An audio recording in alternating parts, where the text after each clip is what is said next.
Hello friends, welcome to your very own favourite education channel dear school. आज हम क्या पढ़ने वाले हैं? तो आज हम क्लास 10th हिंदी की काव्य खंड से आत्मकथ्य नाम की कविता को पढ़ने वाले हैं। इसके लेखक कौन है? इसके लेखक हैं जयशंकर प्रसाद जी।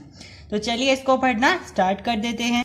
तो सबसे पहले जो इसका टाइटल है आत्मकथ्य, इसका मतलब क्या होता है? तो आपने अक्सर सुना होगा किसी की आत्मकथा होती है ना। तो आत्मकथा का मतलब क्या होता है? कोई व्यक्ति अगर अपने जीवन के बारे में स्वयं लिखता है, खुद से लिखता है, उसको हम बोल देते हैं उसकी आत्मकथा है, यानी उसकी जीवनी है।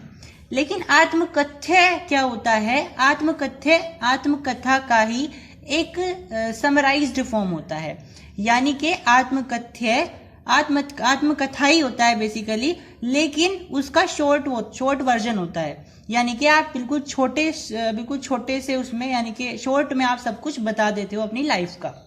तो ये वही होता है आत्मकथा का एक मिनिएचर रूप होता है आत्मकथ्य। तो कवि ना एक समारोह में गए थे जहाँ पे प्रेमचंद जो राइटर है ना, उनका एक कविता, उनकी एक बुक थी जो कि उस दिन प्रकाशन में आई थी। तो कवि जो जयशंकर प्रसाद हैं वहां पे गए थे। तो उनके दोस्तों ने कहा था कि तुम अपनी आत्मकथा लिखो या आत्मकथ्य लिखो। तो उन्होंने इस कविता में अपनी आत्मकथ्य न लिखने का मतलब, वो आत्मकथ्य नहीं लिखेंगे, उसके कारण बताए हैं कि वो अपनी आत्मकथा या आत्मकथ्य क्यों नहीं लिखना चाहते हैं।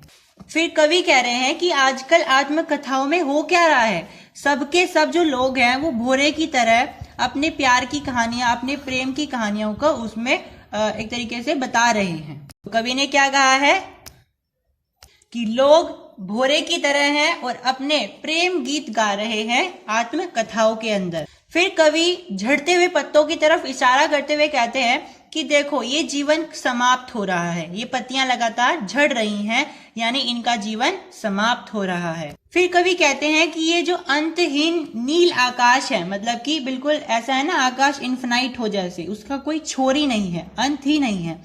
तो ये जो नीला आकाश है, इसके नीचे यानी धरती पर बहुत सारे जीवन बन रहे हैं, बहुत सारे जीवन, यानी कि इस नीले आकाश के नीचे बहुत सारे जीवन बन रहे हैं, बहुत सारे जीवन बिगड़ रहे हैं। इस लाइन का मतलब है बहुत सारे लोगों का जीवन अंत हो रहा है, मतलब कि बहुत सारे लोगों की मृत्यु हो रही है और बहुत सारे लोगों का जन्म भी हो रहा है। अब ये सब बता करके कि भाई पत्ते झड़ रहे हैं, सबका जीवन समाप्त हो रहा है, कोई अपने प्रेम कहानी में लगा हुआ है, जो ये नीला आकाश है इसके सामने, इसके नीचे लगातार जीवन में बदलाव आ रहा है, कोई मर रहा है, किसी का जन्म हो रहा है। इन सबके द्वारा कवि बताना क्या चाह रहा है कि ये जो जीवन है ना हमें मिला है, ये सबका जीवन चंचल है, ये संसार चंचल है, इसमें कुछ भी स्थिर नहीं है।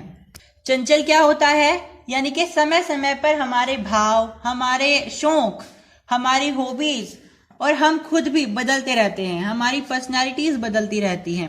तो ये चंचल होने का मतलब ये है। तो अगर हमारी पर्सनालिटीज बदलती रहती हैं तो कवि कह रहा है कि फिर मैं आत्मकथ्य कैसे लिखूं?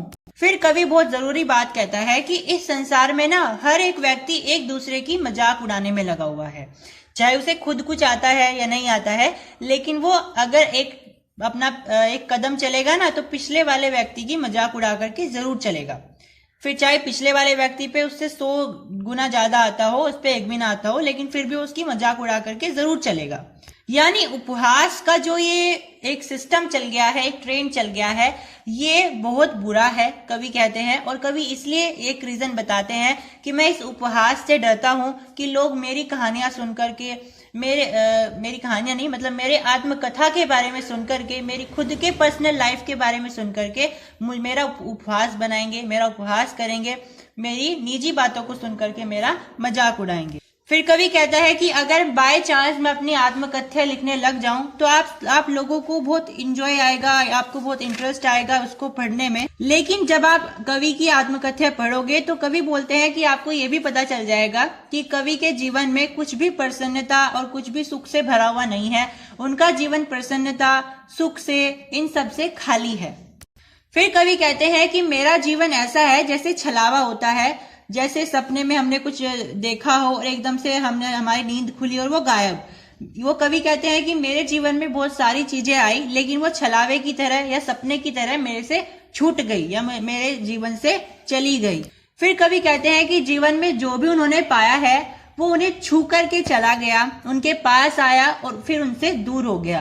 तो कवि इस तरीके से हार्ट ब्रोकन है, वो प्रकृति के द्वारा इस तरीके से छले गए हैं। इसीलिए कवि अपने इस कहानी को, अपनी निजी बातों को पब्लिक नहीं करना चाहता है, क्योंकि वो जग हंसाई नहीं करवाना चाहता है अपने ऊपर।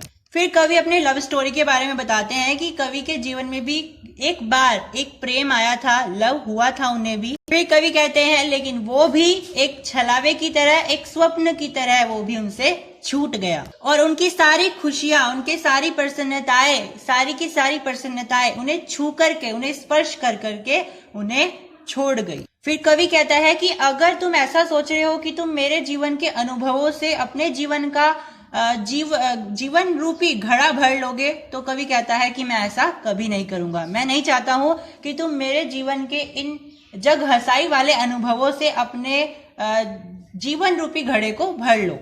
फिर कवि अपने प्रेयसी के बारे में अपने कैरेक्टरिस्टिक्स बताते हैं कि उनकी जो प्रेयसी थी, यानी कि उनकी जो प्रेमिका थी, वो उनके बारे में बहुत सारी बातें बताते हैं। वो कहते हैं कि उनकी प्रेयसी के बहुत सुंदर लाल गाल थे, ऐसा लगता था जैसे भोर अपनी लाली उनकी प्रेयसी के गालों की लाली से छोड़ गया हो, मतलब एक तरीके से उन्होंने प्राप्त करी हो उससे। जैसे सुबह होती है ना, सुबह का जो सूर्य होता है वो बिल्कुल लाल होता है। वो कहता है कि मेरी प्रेयसी के गाल इतने सुंदर हैं, इतने लाल हैं, कपोल हैं, कि ऐसा लगता है जैसे जो भोर का सूरज होता है ना, वो मेरी प्रेयसी के गाल से ही वो ललिता, वो लालिमा, वो मेरी प्रेयसी की गाल से ही लेता है। लेकिन फिर कवि कहते हैं कि ये जो रूपसी है, मतलब उनकी प्रेमिका की जो इमेज है, बस वही उनके पास है, वही उसका सहारा बनी हुई है, अब वो उनके पास नहीं है। और इसीलिए कवि कहते हैं कि तुम मेरी इतनी दुख भरी जीवन कथ्या का या आत्मकथ्या का सार सुन करके क्या करना चाहते हो। फिर कवि कहते हैं कि मुझे दूसरों की आत्मकथा सुनने में कोई परेशानी नहीं है, बल्कि मैं खुश हूँ दूसरों की आत्मकथा सुनने में ही, मुझे अपनी आत्मकथा सुनाने में कोई इंटरेस्ट नहीं है। कवि कहता है कि जो भी मेरे दबे हुए दुख हैं, मैं उन्हें दबे हुए रहना चाहता हूँ, मैं उन्हें खुरेशना नहीं चाहता, वो जैसे हैं मैं उनको ऐसे ही स्थिर रहना चाहता हूँ। और इसी चीज से हमें कवि की सादगी और विनय का स्पष्ट प्रमाण मिल जाता है। यहाँ पे हमारी पोइट्री होती है खत्म। तो चलिए इसके डिफिकल्ट वर्ड्स के बारे में डिस्कस कर लेते हैं। तो कवि ने एक वर्ड यूज किया है मधुप। मधुप का मतलब होता है मन रूपी भोरा। दूसरा शब्द उन्होंने इस्तेमाल किया है अनंत नीलिमा। अनंत नीलिमा का मतलब होता है अंतहीन विस्तार, मतलब कि एक ऐसा डिस्क्रिप्शन जिसके बारे में हमारे पास शब्द ही ना हो, या फिर इतना लंबा डिस्क्रिप्शन जो इन्फिनाइट हो, तो ऐसा तो हो नहीं सकता है। तो यानी कि अनंत नीलिमा का मतलब है ऐसा डिस्क्रिप्शन, या ऐसे हम ऐसी चीज को देख ले कि हमारे पास उसे डिस्क्राइब करने के लिए शब्द ही ना बचे, या फिर इतने शब्द हो कि हम एक भी शब्द बोल ना पाए। एक और शब्द उन्होंने बहुत डिफिकल्ट वाला यूज किया है जो इम्पोर्टेंट है बेसिकली, व्यंग्य मलिन। व्यंग्य मलिन का मतलब होता है हम जब किसी की बहुत खराब ढंग से, नेगेटिव साइड से जब हम किसी की निंदा करते हैं, उसे हम बोलते हैं व्यंग्य मलिन। एक और शब्द उन्होंने इस्तेमाल किया है प्रवंचना। प्रवंचना का मतलब होता है किसी को धोखा देना या ठग जाना। एक और शब्द उन्होंने इस्तेमाल किया है अरुण कपोल। अरुण कपोल का मतलब होता है लाल गाल। अरुण मतलब लाल और कपोल मतलब गालें। स्मृति पाथ्य का मतलब है स्मृति रूपी पाथ्य, और पंथा का मतलब होता है रास्ता या पथ। कंथा का मतलब होता है गुड की, और अनवर्मण।